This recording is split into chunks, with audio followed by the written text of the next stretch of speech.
السلام علیکم ناظرین، پروگرام ویژن پر راجہ عاطف ذوالفقار کے ساتھ آپ کی خدمت میں حاضر ہوں۔ 2000 سیاستدانوں کے گرد لگا دیا گیا ہے سرخ دائرہ،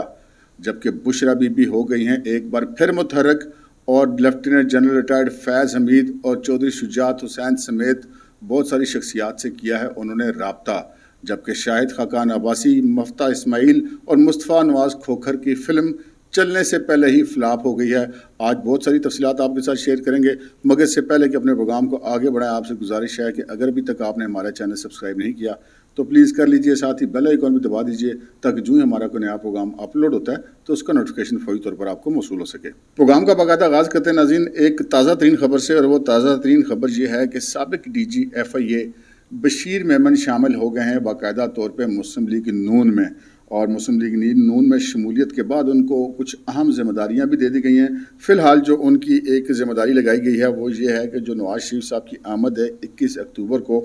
اس کے حوالے سے جو 12 رکنی استقبالی کمیٹی ہے صوبہ سندھ کی، اس کا کنوینر ان کو بنایا گیا ہے۔ بشیر میمن صاحب جو ہیں وہ پولیس سروس آف پاکستان کے ایک ریٹائرڈ افسر ہیں، اور آخری پوسٹنگ ان کی بطور ڈی جی ایف آئی اے تھی، اور پھر بشیر میمن نے عمران خان صاحب کے بارے میں بہت سارے انکشافات بھی کیے تھے۔ یہ کہا جاتا ہے کہ جناب جب آپ ریٹائر ہو جاتے ہیں تو اس کے بعد تو باتیں سارے کر لیتے ہیں، لیکن جب آپ سروس کے اندر ہوتے ہیں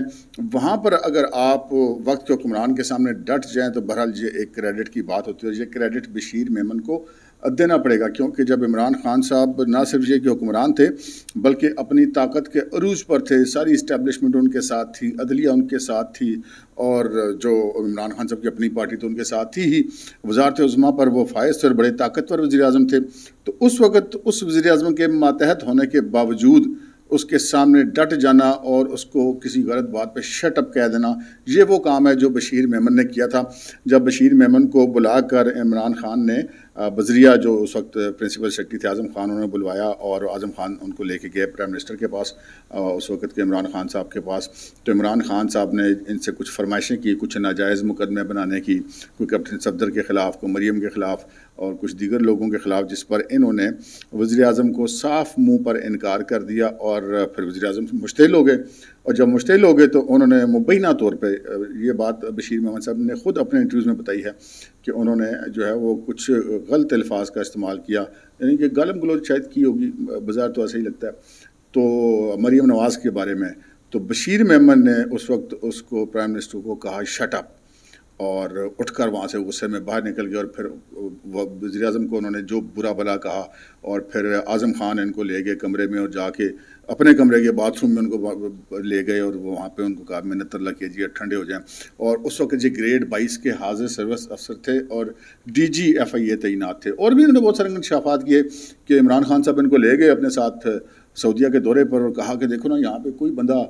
جو ہے وہ محمد بن سلمان کے خلاف بات کرنے کی جرت نہیں کر سکتا، لیکن میں تمہیں کہتا ہوں کہ یہ فلاں فلاں کے خلاف کیس بناؤ تو تم نہیں بناتے۔ تو انہوں نے کہا کہ جناب وہ یہاں پر بادشاہت ہے، وہاں پہ جمہوریت ہے، وہاں پر آئین کے تحت ہم چلتے ہیں، کیس بنانے کے لیے بھی کوئی قانون ہونا چاہیے نا، یہاں پر تو وہ معاملہ نہیں ہے، یہاں پہ تو بادشاہت ہے۔ خیر بشیر میمن صاحب کو پھر ان ساری چیزوں کے نتائج بھی بھگتنے پڑے، اور عمران خان صاحب نے ان کی ریٹائرمنٹ کے بعد جو ہے وہ ان کے جو بقایا جات وغیرہ تھے اس کے بیچ میں بھی کوئی سال 1.5 سال رکاوٹیں ڈالی رکھی، اور اس سے پہلے پھر ان کو جبراً رخصت پہ بھی بھیج دیا گیا۔ تو اب وہ جناب ریٹائرمنٹ کے بعد میرا خیال اب ان کے 2 سال پورے ہو گئے ہیں، تو اب انہوں نے باقاعدہ طور پہ مسلم لیگ نون میں شمولیت اختیار کیا۔ مسلم لیگ نون میں شمولیت اختیار کرنے سے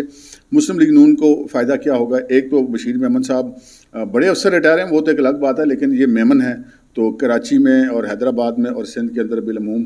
میمن برادری کا بڑا اثر رسوخ ہے، اور بشیر میمن چونکہ میمن برادری کے ایک شائننگ سٹار ہیں، تو اس وجہ سے مسلم لیگ نون کو ان کا شمولیت سے وہاں پر فائدہ ہوگا۔ اور بشیر میمن صاحب بہرحال ریٹائرمنٹ کے بعد ہر آدمی اپنا آزاد ہے، جو جرنیل ہوتے ہیں ریٹائر وہ بھی اپنی جو ٹائم پورا ہوتا ہے اس کے بعد وہ سیاست کرتے ہیں، یہاں پہ تو خیر دوران سروس بھی سیاست کر لیتے ہیں بعض اوقات، لیکن جو آئین اور قانون کے مطابق بات کی جائے تو یہ ایک بڑی امپورٹنٹ خبر تھی، ہم نے کہا آپ کے ساتھ شیئر کر لیں۔ دوسری خبر بڑی امپورٹنٹ ہے جی، وہ بعض اوقات نا کوئی ایک جرم نہیں ہوتا لیکن اس کے اوپر بات ایسے کی جاتی ہے جیسے یہ کوئی جرم ہے، جیسا کہ 2 دن سے بڑی ایک وہ مہم چل رہی ہے سوشل میڈیا کے اوپر اور میڈیا کے اوپر کہ جی مسلم لیگ نون نے جی وہ کوئی ایپ بنا لی ہے کہ وہ لوگوں کی جلسہ گاہ میں حاضریاں لگائیں گی اور ہر ایم پی اے کو کہا گیا کہ 500 بندے لے کر آؤ. اچھا رانا ثناء اللہ صاحب سے اس حوالے سے بات کی جیو نیوز نے اور یہی بات ان سے کہی تو اس نے کہا جی اس میں کیا حرج ہے. ہاں ہم نے کہا ہے, ہم نے اپنی پارٹی کے لوگوں کو کہا ہے, ہم نے اپنی جو تنظیمیں تحصیل کی, ضلع کی, ڈویژن کی, صوبائی, ان کو کہا ہے کہ جی آپ اپنے اپنے علاقے سے بندے لے کر آئیں. ہم نے کہا جی آپ نے 500 بندے لانے کا, ان کا جی ہر بندے کو اپنے کیا, ہم نے یہ کہا کہ اتنے آپ منیمم لے کر آئیں, اس سے زیادہ لے کر آئیں تو آپ کی مہربانی ہے. اچھا پھر ان سے جو ہے وہ یہ پوچھا گیا کہ جی آپ نے یہ جو شہباز شریف صاحب گئے ہیں تو سنا ہے کوئی بڑی دھمکی اور پیغام شیغام. ان کا جی کوئی دھمکی اور پیغام نہیں تھا, چونکہ نواز شریف صاحب نے پاکستان آنا ہے تو کچھ قانونی پہلو تھے جو انہوں نے یہاں پر آ کے ڈسکس کیے اور وہ انہوں نے نواز شریف صاحب سے دوبارہ ڈسکس کرنے تھے. اور چونکہ اسی دوران سپریم کورٹ کا فیصلہ بھی آ گیا تھا نیب ترامیم کے حوالے سے تو پھر یہ ضروری تھا کہ شہباز شریف صاحب جا کے نواز شریف صاحب سے بات کرتے. تو یہ دونوں چیزیں انہوں نے کلیئر کی. تو ویسے بھی اگر اعتراض کیا جا سکتا ہے کسی بھی سیاسی جماعت کے اوپر تو وہ تب کیا جا سکتا ہے کہ جی آپ مطلب بندے سرکاری وسائل استعمال کر رہے ہوں. جیسے عمران خان صاحب نے جو سرکاری وسائل کو بھرپور استعمال کیا, 2 صوبوں میں ان کی حکومت تھی, کے پی کی حکومت اور پنجاب کی حکومت, اور جب وہ وزارت عظمیٰ سے اترے تو 65 انہوں نے جلسے کیے, انہوں نے سرکاری خرچے کے اوپر سارے جلسے کیے, سرکاری ہیلی کاپٹر لے کے پھرتے رہے اور وہاں پہ سرکاری ملازمین کی, پٹواریوں کی, اسکول ٹیچرز کی, کارپوریشنز والوں کی اور تمام سرکاری ملازمین کی, ہیلتھ ڈپارٹمنٹ کی, ایجوکیشن والوں کی جلسہ گاہ میں حاضریاں لگا کر دی تھی. یہ بات قابل اعتراض ہوتی ہے کہ اگر آپ سرکاری وسائل کو استعمال کریں, لیکن ویسے اگر آپ اپنی پارٹی کے عہدیداروں سے کہتے ہیں کہ جی بندے لے کر آؤ تو یہ تو ایک بڑی نیچرل سی بات ہے اور سب پارٹیاں اس طرح کرتی ہیں اور کرنا بھی چاہیے. رہی بات ایپ بنانے کی تو ٹیکنالوجی کا استعمال تو پھر جب وقت بدل رہا ہے تو ٹیکنالوجی تو استعمال ہوگی. اس سے اگلی خبر کی طرف بڑھتے ہیں. وہ خبر یہ ہے جناب جو ایک بار بات کی جا رہی ہے, نواز شریف صاحب نے اپنا بیانیہ بدل لیا ہے. یہ کیوں بدل لیا ہے, وہ ڈر گئے ہیں, یہ ہے وہ ہے. اچھا ایک تو پہلی بات یہ ہے کہ بیانیہ بدلا کہ بھائی انہوں نے ٹھیک ہے 1-2 دفعہ بیان دے دیا, اب کیا مطلب دن رات صبح دوپہر شام وہ اسی ایک ہی بیان کو بار بار دہراتے رہا کریں, ایسا تو نہیں ہوتا. بس ٹھیک ہے جو انہوں نے اپنی پالیسی تھی وہ بتا دی. اچھا آج اسحاق ڈار سے بھی یہ بات ہوئی کہ جی آپ نے بیانیہ بدل لیا نواز شریف صاحب نے, تو انہوں نے بڑا اس چیز کا خوبصورت جواب دیا اسحاق ڈار صاحب نے. انہوں نے کہا جی باتیں 2 ہیں. ایک تو یہ کہ جب نواز شریف صاحب 2017 میں جس طرح ان کے ساتھ زیادتی ہوئی, پوری ایک ان کے خلاف باقاعدہ طور پہ ان کو انتقامی کارروائیوں کا نشانہ بنایا گیا, تو اس وقت نواز شریف صاحب نے ایک بات کہی تھی کہ میں نے اپنا معاملہ اللہ پہ چھوڑ دیا. تو جب اللہ پہ چھوڑ دیا تو پھر اس کا مطلب بھی ہونا چاہیے, پھر دیکھ لیں اللہ تعالیٰ کیسے واپس لے کر آ رہا ہے. دوسری بات انہوں نے کہی کہ جی ایک ہی کام ہو سکتا ہے,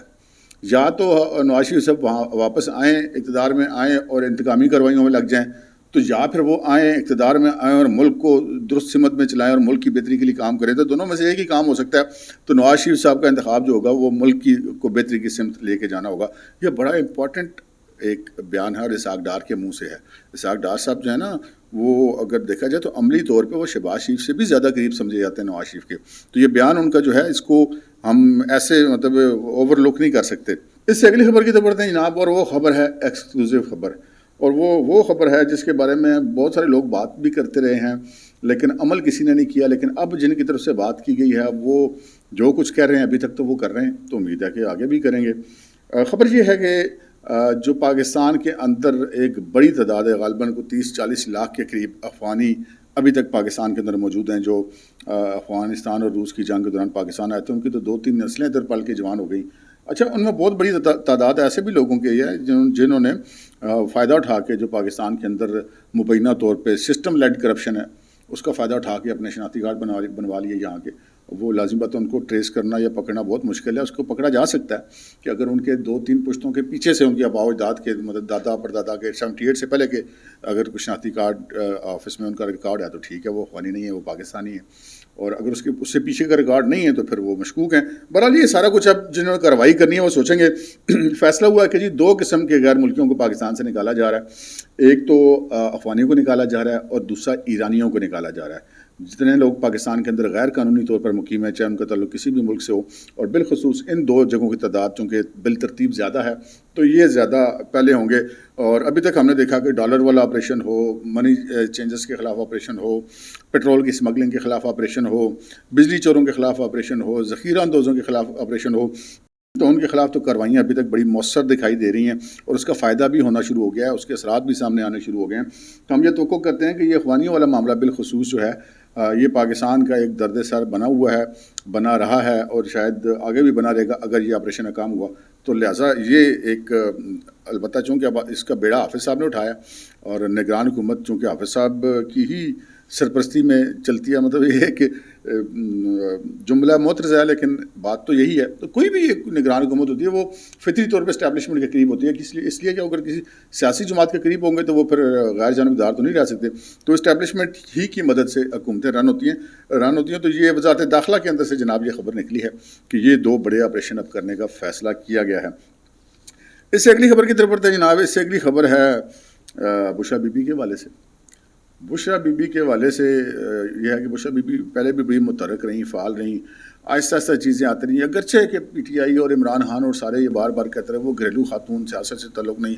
لیکن ایس مائی دیاں بھی یہ ایسی آڈیو آ گئیں، ایسے ثبوت آگے اس سے بندہ انکار کر ہی نہیں سکتا. پتہ چلا کہ سوشل میڈیا کے بیانیاں بھی یہی بناتی رہی ہیں. عمران خان کو ڈائری پہ بھی لکھ کے یہی دیتی تھی کہ کیا کچھ کرنا ہے اور کیا کچھ نہیں کرنا ہے. وہ گڑیاں بیچنے میں بھی اور دیگر چیزوں میں بھی نہیں کہا تھا. پھر فرق ہوگی تو پھر ہیرے تو پھر جواہرات تو پھر پتہ نہیں کیا کچھ طرح، ہم اس پہ نہیں جاتے. لیکن جب عمران خان صاحب گرفتار ہوئے اس کے بعد، اور گرفتار ہونے سے پہلے یہ میں آپ کو بتا دوں کہ ابھی عمران خان صاحب گرفتار نہیں ہوئے تھے تو تب بشرا بی بی نے آصف علی زرداری صاحب سے رابطہ کیا تھا اور پرانے ان کے ساتھ کوئی رابطہ. تو انہوں نے کہا تھا کہ عمران خان کا ساتھ دیں، کوئی پیپلز پارٹی اور پی ٹی آئی آپس میں مل کے چلیں.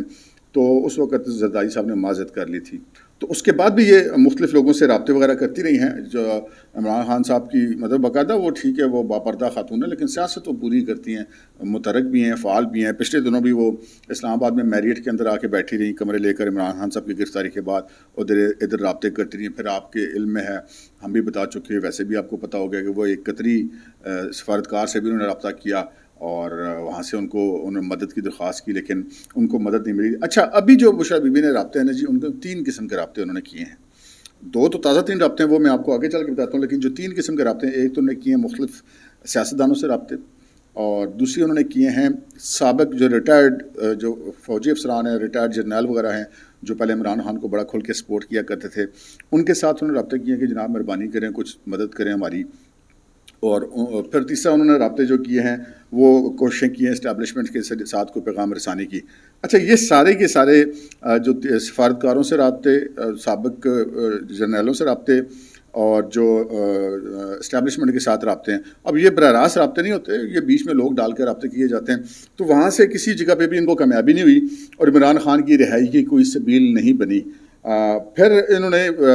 کافی ساری کوششیں کی کہ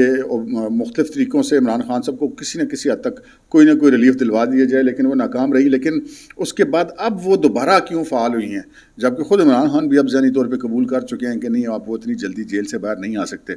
تو پھر یہ دوبارہ کیوں فعال ہوئی ہیں؟ یہ فعال ہوئی ہیں جو ان کے سابق شوہر ہیں خاور فرید مانیکا کی گرفتاری. اب بندہ کہے یار خاور فرید مانیکا سابق شوہر ہے، چلیں بالکل ٹھیک بات ہے، اصولی طور پہ تو بات ٹھیک ہے کہ ان کا رابطہ ان سے نہیں ہونا چاہیے یا ان کے لیے کوئی ایفرٹ نہیں کرنی چاہیے. لیکن ان کی گرفتاری لیڈ کرتی ہے آگے اس طرح کرتی ہے کہ ایک تو وہ میں نے آپ کو کل یا پرسوں کے ولاگ میں نے آپ کو بتایا تھا کہ وہ تو بھائی صاحب ٹوٹل بریک ہو گئے ہیں. انہوں نے سارا بتا دیا کہ بشرا بی بی کا کتنا حصہ تھا، عمران خان کا کتنا حصہ تھا، گوگی کیا کرتی تھی، بزدار کیا کرتا تھا، وہ خود کیا کرتے تھے،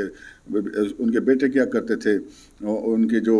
بشرا بی بی کے بھائی کیا کرتے تھے. تو وہ اس وجہ سے پریشانی میں بشرا بی بی کہ بھئی ایک تو سارے پکڑے جائیں گے، سب کے خلاف ثبوت آ جائیں گے. اس سے بھی زیادہ پریشانی یہ ہے کہ بھائی ان کے اپنے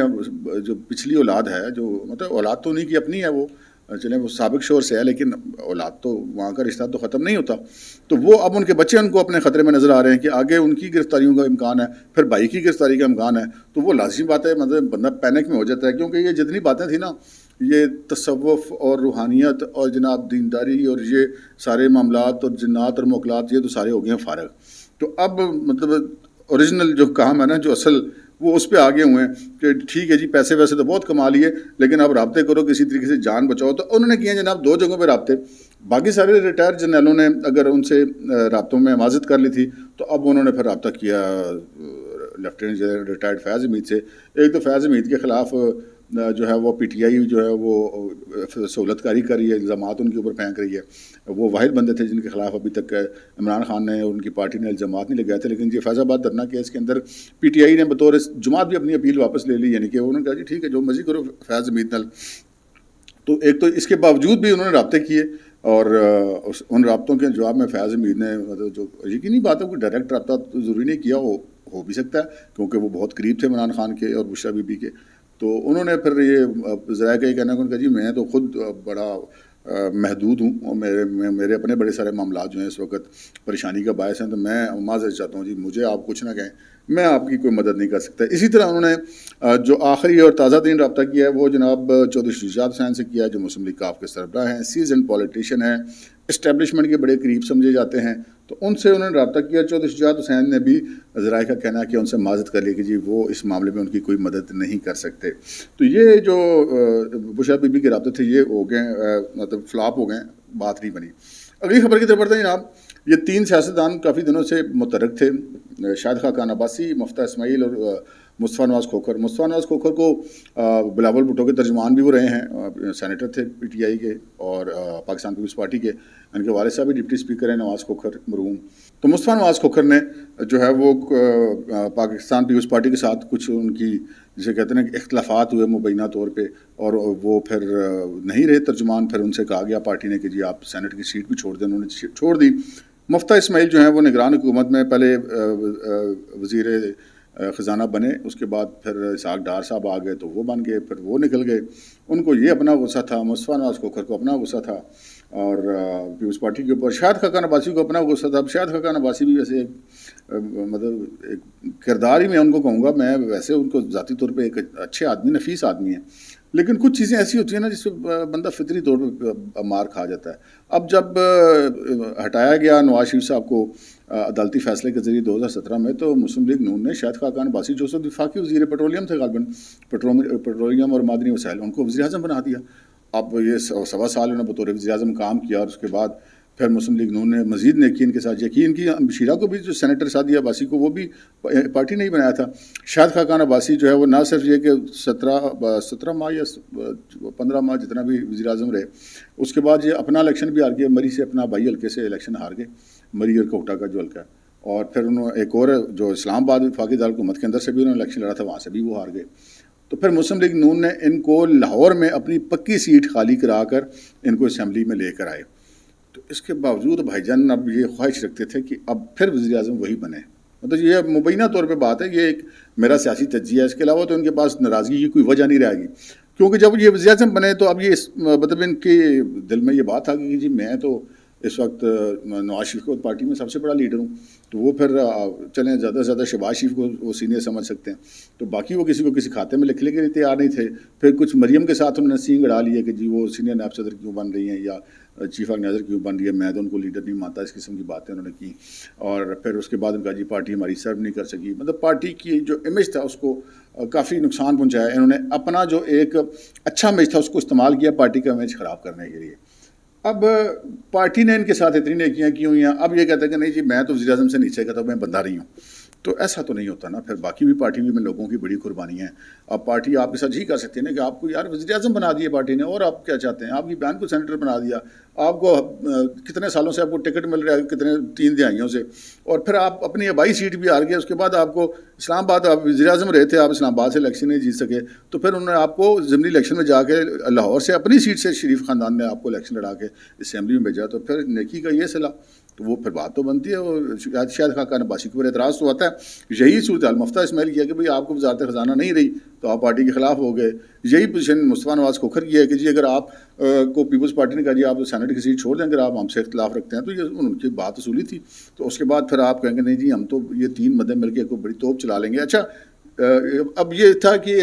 پارٹی بنانے کی کوشش کریں، مصطفیٰ نواز کھوکھر تو یہ ٹی وی میں کئی دفعہ کہہ بھی چکے ہیں کہ جی ہم تینوں مل کے پارٹی بنانے کی کوشش کر رہے ہیں، باقی 2 بھی اس سے انکاری نہیں تھے، لیکن پارٹی نہیں بن سکی۔ جی کیوں نہیں بن سکی، اس کی وجہ ہم آپ کو بتا دیتے ہیں۔ اس کی وجہ یہ ہے کہ پارٹی بنانے کے لیے بہت ساری چیزیں چاہیے ہوتی ہیں، چلیں آپ 3 ہی بڑے لیڈر سے یا معروف لیڈر سے ہی، لیکن مطلب وہ آپ کی کوئی پبلک میں اس طرح کی فوٹنگ اپنی ذاتی بیس کے اوپر ان تینوں کی نہیں ہے۔ مفتاح اسماعیل سینٹ کا رستے اگر اسمبلی بنا جائیں تو ان کی جگہ کوئی نہیں ہے۔ مصطفیٰ نواز کھوکھر کسی زمانے میں اسلام آباد کے ایک حلقے پہ ان کے والد صاحب جو ہے وہ کہہ سکتے تھے کہ ان کا وہ آبائی حلقہ تھا، لیکن اب طویل عرصے ہوگا وہ بھی ان کے ہاتھ سے نکل گیا ہوا ہے، تو ان کے پاس بھی کوئی ایسی سیٹ کوئی نہیں ہے۔ شاہد خاقان عباسی کی اپنی حالت یہ ہے کہ مری میں اور کوٹا میں کہ وہ ان کی ذات کی بنیاد پہ ان کو ووٹ کوئی نہیں ملتا، پارٹی کی بیس پہ ان کو ووٹ مل جاتا ہے. تو وہ اس کے باوجود بھی وہ مطلب ایک بہت ہی جونیئر بندے صداقت عباسی سے یہ الیکشن ہار گئے, سیاسی طور پہ تو ان سے بہت جونیئر ہے. تو یہ اس وقت سچویشن یہ ہے کہ یہ تینوں بندے جو ہے وہ سیاسی پارٹی بنانے میں ناکام ہو گئے ہیں. اچھا, جو ہمارے ملک کے اندر جو ایسی قوتیں ہیں جو نظر رکھتی ہیں حالات کے اوپر, جب وہاں پہ یہ جو چیزیں ڈسکس ہو رہی ہیں وہ میں آپ کو بتاتا ہوں کہ ان کے وہاں پہ یہ سوچ پائی جاتی ہے کہ یار یہ تینوں بندے جو ہیں ان کے پاس یہ الیکٹیبل تو ہیں کوئی نہیں کہ اپنی پارٹی بنا لیں. ہم نے تو جو الیکٹیبلز ہیں پی ٹی آئی سے نکلے, وہ جو جہانگیر ترین والا رحیم خان والا گروپ ہے, وہ اگر ایک اتنی بڑے الیکٹیبلز کی تعداد اپنے ساتھ میں لا کے کوئی مؤثر سیاسی جماعت نہیں بن سکے. اچھا, جو پرویز خٹک صاحب ہیں وہ گراؤنڈ پر ان کے پاس ورکر بھی ہے, جلسے جلوس بھی کرے, لیکن ابھی تک وہ مؤثر جماعت ثابت ہوں گے یا نہیں ثابت ہوں گے ابھی اس چیز کا پتہ نہیں ہے. تو اگر وہ دونوں اتنی زیادہ سپورٹ کے باوجود, ایک پارٹی کو الیکٹیبل کی سپورٹ, دوسری کو گراؤنڈ پہ سپورٹ, وہ اگر اتنے مؤثر نہیں ہو سکے تو یہ شاید خاقان عباسی اور مفتاح اسماعیل اور مصطفیٰ نواز کھوکھر کے پلے تو پھر کچھ بھی نہیں ہے. تو یہ ایک ان کے بارے میں وہاں پہ رائے پائی جا رہی ہے ہمارے ملک کے مقتدر حلقوں میں کہ یہ ٹھیک ہے, یہ وہ سیمینار کرنا, کوئی این جی او بنا لینا, اس کو چلا لینا, اس کے لیے ویری گڈ, بہت اچھے. لیکن اگر کہیں کہ یہ سیاسی جماعت بنا کے کوئی مطلب سیاسی میدان میں انفرادی طور پہ کوئی تیر مار سکتے ہیں, تو ایسی کہانی کوئی نہیں ہے. تو یہ ان کی جو فلم ہے نا جی, وہ بھی جو سیاسی فلم جو ہے کہ ہم نئی پارٹی بنا رہے ہیں, آ رہے ہیں, ملک میں بڑی ضرورت ہے پارٹی کی, وہ چلنے سے پہلے ٹھس ہو گئی ہے. اگلی خبر کی طرف بڑھتے ہیں جناب. اگلی خبر ہے جناب 2000 سیاستدان سرخ دائرے میں ہیں. یہ 2000 سیاستدان کون ہیں اور کیوں سرخ دائرے میں, یہ آپ کو بتاتا ہوں. ان میں ایک نام تو ہے جناب عمران احمد خان نیازی. باقی کا جو تعلق ہے وہ عمران خان کی ہی پارٹی سے ہے. آپ وہ کہیں گے یار 2000 بندے بڑے بہت زیادہ بندے ہوتے ہیں. جی بالکل ٹھیک ہے, 2000 بندے بہت زیادہ بندے ہوتے ہیں, لیکن سیاستدان ہوتا ہے, چاہے وہ یونین کونسل کے لیول پہ سیاست کر رہا ہو, چاہے وہ قومی سطح پہ سیاست کر رہا ہو. تو جو لوگ 9 مئی میں ملوث تھے اور نیگیٹو انہوں نے اسٹیٹ کے خلاف, انہوں نے کسی کی شخصیت پرستی کو جو زیادہ مقدم جانا, اسٹیٹ کے نسبت, ریاست کے مفادات کے نسبت, ریاستی اداروں پر حملہ ہوئے, پاک فوج پر حملہ ور ہوئے, اور یا ان کے خلاف جو انہوں نے سارے ایسے کام کیے, ان کی تعداد تو بہت زیادہ 10-15 ہزار کے درمیان ہے. تو ان میں سے 2000 بندے ایسے ہیں جی جن کے بارے میں یہ فیصلہ ہوا کہ جی یہ ریڈ مارک میں ہیں, ان کو ہم نے نہیں آنے دینا. اس لیے کہ جب یہ آتے ہیں تو قومی مفاد کو نقصان پہنچاتے ہیں, قومی اداروں پر حملہ کرتے ہیں, دفاعی تنصیبات کو نقصان پہنچاتے ہیں, ان پر حملہ کرتے ہیں. تو اس میں یونین کونسل لیول کے کونسلر لیول بھی ہوں گے, ناظم لیول کے لوگ بھی ہوں گے, ایم پی اے لیول کے لوگ بھی ہوں گے, ایم این اے لیول کے لوگ بھی ہوں گے, صوبائی اور ضلعی اور تحصیل کی تنظیموں کے عہدیدار بھی ہوں گے, ان کے مختلف یونٹس کے عہدیدار بھی ہوں گے. تو یہ کل 2000 لوگ ہیں جی جن کے اوپر سرخ مارک ہے جی بھائی جان تھوڑے سی اس پاکستان کی سیاست سے کچھ نہیں ہے. اب دیکھ لیں, جس نے بھی اینٹی اسٹیٹ بات کی, الطاف شاہ نے اینٹی اسٹیٹ بات کی تھی, تو آج تک مڑ کے اس کو پاکستان کی سیاست میں وہ نہیں آ سکا. تو عمران خان صاحب شاید زیادہ وہ سمجھتے کہ نہیں, وہ تو شاید ایک لمیٹڈ ایریا میں تھا, میں تو پورے پاکستان میں مجھے انہوں نے وہ بڑا لیڈر بنا دیا. تو وہ اسی غلط فہمی میں انہوں نے بارود کو لات مار دی. تو اب بھگت رہے ہیں, تو جو ان کے فالوورز ہیں وہ بھی اس چیز کو بھگت رہے ہیں جنہوں نے عمران خان کو فالو کر کے اسٹیٹ کو چھوڑ دیا یا اسٹیٹ کے مفاد کو نقصان پہنچایا. تو یہ ایک معاملہ ہے جی. دوسری ایک چیز بڑی چلتے چلتے ہم آپ سے عرض کرتے چلیں, بڑی چیزیں ڈسکس ہو رہی ہے جی. نواز شریف آئیں گے تو وہ گرفتار ہوں گے یا نہیں ہوں گے. پہلی بات تو یہ ہے کہ جیسے کہا وزیر اعظم نے بھی کہ جی ٹھیک ہے, یہ عدالت کا معاملہ, عدالت کے پاس وہ پیش ہوں گے, سرنڈر کریں گے. عدالت نے فیصلہ کرنا ہے کہ انہوں نے اندر جانا ہے تو کتنے عرصے کے لیے جانا ہے, نہیں جانا تو کیوں نہیں جانا, یہ وہ جانے اور عدالت جانے. البتہ ایک بات عدالتوں کے حوالے سے میں عرض کرتا چلوں, وہ یہ ہے کہ کوئی شخص سزا یافتہ ہو یا اشتہاری ہو, اس کی ضمانت ہو جانا, ایسے سینکڑوں شاید ہزاروں مثالیں موجود ہیں قانون کی کتاب میں. تو نواز شریف کو وہ ضمانتیں بطور وہ مفرور اشتہاری ملزم یا سزا یافتہ ہونے کی وجہ سے مل جانا, ایسی کوئی قانون کی نظر میں کوئی ایسی انہونی بات نہیں ہے. میں نے ایسے عرض کیا کہ ہزاروں مثالیں ایسی موجود ہیں.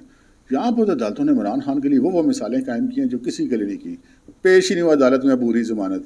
پشاور سے یہاں اسلام آباد تک کا رستہ جو ہے وہ 2.5 گھنٹے کا ہے, تو 21 دن کی راداری ضمانت, حفاظتی ضمانت. اچھا پھر ایسی اور مثالیں قائم کی جن کا کوئی قانون میں تصور نہیں کہ جسمانی ریمانڈ کے درمیان بندے کو واپس بلا کے اپنے عدالت میں پیش کرا کے فارغ کر دیا. تو یہاں پر تو عدلیہ ایسے کام کرتی ہے. آج ہو جی خان صاحب ہم بیٹھے ہیں ادھر ہی, 2 گھنٹے بعد آ جائیں, گھنٹے بعد آ جائیں, صبح آ جائیں, شام کو آ جائیں, یہاں پر تو وہ تماشے لگے ہیں عدلیہ کے اندر عمران خان کے لیے. تو وہ عدلیہ کس منہ سے